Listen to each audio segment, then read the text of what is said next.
daghan ta o pwede laagan. Dayon kamo sa Cebu. Pag Cebu tabay.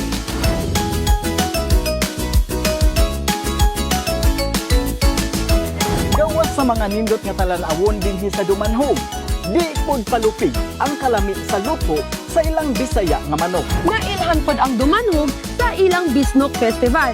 Tara sa Dumanhog, magsibutabay! Sa barangay poblasyon sa lungsod sa Dumanhog, nahimutang ang Impiang's Inasal Manok Bisaya. Dinhi imong matilawan ang litson manok Bisaya nga siguradong mauyon na nimo ang timpla ug ang panglasa. Before na mo aslon, na may timplada daan nga secret. So, Nya after sa luto, na po may sauce nga secret gyapon. Og ang presyo, igo ra gyud kasarangan ra. okay. Ang Bisaya nga manok tagpila ma? Na 200, na 250. Og na idag ko to 80 ana.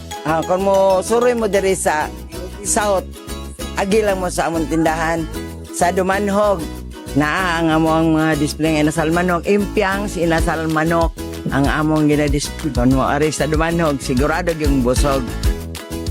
Tungod sa mga sikreto sa mga sagol o timplada, ang Dumanhog na ilhan na gyud sa ilang lechon manok Bisaya nga ikapasigarbo sa mga Subuanon.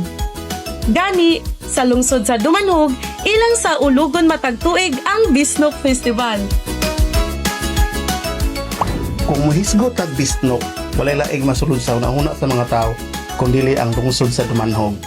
Kining among Bisnok inila ni sukad pa sa una, hangtod karon nga napasa sa matag pamilya nga naghimo niini. Giimitahan ko kamo nga mohapit kini sa lungsod sa Dumanhog kung ania kamo sa Sugbo ug tilawin ninyo ang amo ang lamiang Bisayang manok o Bisnok. Sa Dumanhog, daghan kag pwede malaagan. Ako si Monching Austero. Ako, si Yani Almonia. Tara, magsibuta, laag sa Dumanhog.